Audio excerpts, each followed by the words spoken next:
अस्सलामुअलैकुम to everyone. आप सबका खैर मकदम है आपके अपने channel chalk and duster academy पर। हम उम्मीद करते हैं आप सब अच्छे से होंगे। आज के हमारे इस क्लास में हम शेख मोहम्मद इब्राहिम ज़ौक़ के हवाले से इनकी हालात ज़िंदगी और इनकी अदबी खिदमात का जायज़ा लेते हैं। तो चलिए स्टार्ट करते हैं। तो सबसे पहले हम देखेंगे जो इनका असल नाम था। ज़ौक़ का जो असल नाम था शेख मोहम्मद इब्राहिम ज़ौक़ इनका असल नाम था। और विलादत की बात करते हैं, इनकी पैदाइश कब हुई थी। तो इनकी पैदाइश जो है 1788 या 89 में इनकी पैदाइश हुई थी दिल्ली के अंदर। और दिल्ली के अंदर ही इनका इंतकाल भी हुआ था 1854 ईस्वी में। तो इनके वालिद का क्या नाम था? इनके वालिद का नाम था शेख मोहम्मद रमज़ान। और जो इनके उस्ताद जो थे हाफिज़ ग़ुलाम रसूल शौक़ इनके उस्ताद थे। और शौक़ के बाद इनके जो उस्ताद थे वो थे शाह नसीर। दोनों बहुत ही अहम हैं, आप इनको याद रख सकते हैं। शौक़ के बाद शाह नसीर इनके उस्ताद थे। इसके बाद आगे देख लेते हैं। दबिस्तान दिल्ली में शेख मोहम्मद इब्राहिम ज़ौक़ को बड़ी अहमियत हासिल है, क्योंकि अगर जब हम बात करते हैं दबिस्तानों की, तो ज़ौक़ जो है दबिस्तान दिल्ली की में आते हैं, ना कि दबिस्तान लखनऊ में, क्योंकि इनकी पैदाइश भी दिल्ली के अंदर ही हुई थी और दिल्ली के अंदर ही इनका इंतकाल भी हुआ था। और दबिस्तान दिल्ली में ज़ौक़ को बड़ी अहमियत हासिल है।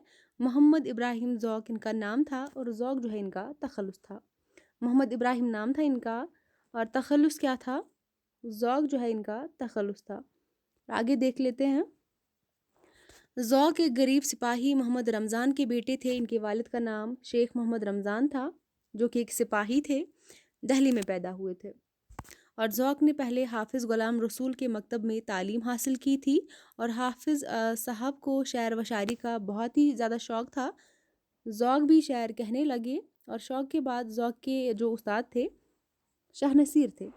इन्होंने जो है शौक़ के बाद शाह नसीर की शागिर्दी इख्तियार की थी। और उसके बाद जब हम देखते हैं, ज़ौक़ ने दिल लगा कर मेहनत की और इनकी शायराना मकबूलियत बढ़ने लगी।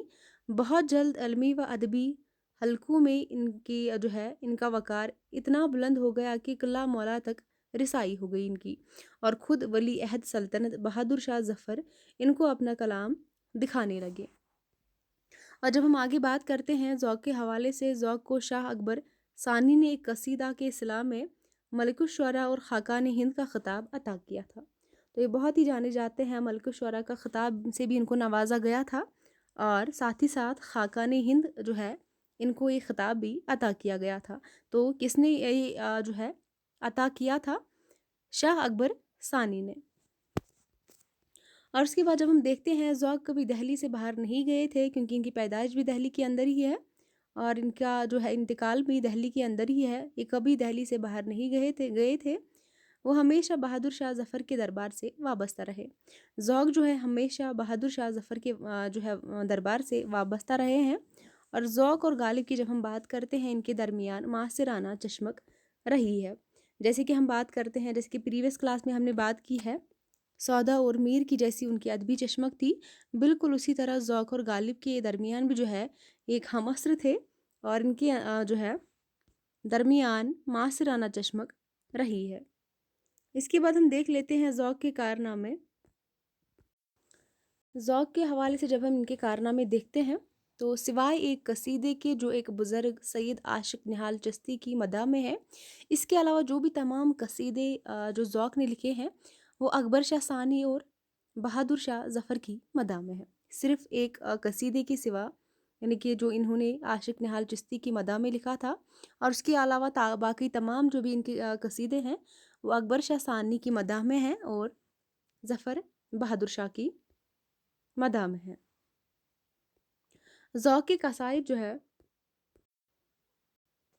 ज़ौक़ की कसाइद की तादाद से मुतल्लिक़ जब हम बात करते हैं, आज़ाद का कौल है कि अगर जमा हुए तो ख़ाक़ान हिंद के कसाइद ख़ाक़ान शेरानी से दो चंद होते। लेकिन जब हम बात करते हैं कसाइद दो, ज़ौक़ मर्तबा डॉक्टर सर शाह मोहम्मद सुलेमान के मुताबिक ज़ौक़ के कसीदे की कुल तादाद जो है 30 है। आप याद रखेंगे, जैसे कि हमने सौदा के हवाले से देखा था, उनके कुल जो है 54 कसीदे हैं। जब हम ज़ौक़ की बात करते हैं, इनकी कुल तादाद जो है कसीदों की 30 है। तो ज़ौक़ के मुतल्लिक़ कुछ आरा ख़यालात हैं, इनको देख लेते हैं। ज़ौक़ को आज़ाद ने उर्दू नज़्म का ख़ानम करार दिया है। آپ کو ایگزام میں کوشچن بن سکتا ہے جو ہے ذوق کو اردو نظم کا خانم کس نے قرار دیا ہے؟ تو آزاد نے ان کو اردو نظم کا خانم قرار دیا ہے۔ اس کے بعد دوسرا اقوال جو ہے، قصیدہ گوئی میں ذوق کا پایہ بہت بلند ہے، سودا کے بعد اس صنفی شاعری کے معیار کو قائم رکھنے میں انہوں نے بڑی قابلیت سے کام لیا ہے۔ تو یہ قول جو ہے ڈاکٹر اعجاز حسین کا ہے ذوق کے متعلق۔ اس کے بعد جو تیسرا ہے، مرزا محمد رفیع سودا کے بعد قصیدہ گوئی میں شیخ ابراہیم ذوق کا نمبر ہے، مگر ان دونوں شاعران نامی میں پہاڑ اور ٹیلے کا فرق ہے۔ یہ قول جو ہے امداد امام عصر کا ہے۔ اس کے بعد کوئی شاعر جس نے قصیدے میں کمال بہم نہیں پہنچایا وہ مسلم الثبوت نہیں سمجھا گیا۔ خود مرزا غالب کا قول تھا کہ جو قصیدہ نہیں لکھ سکتا اس کو شعراء میں شمار نہیں کرنا چاہیے، اور اس بنا پر وہ شیخ محمد ابراہیم ذوق کو پورا شاعر اور شاہ نصیر کو ادھورا شاعر جانتے ہیں۔ تو یہ قول جو ہے الطاف حسین حالی کا ہے۔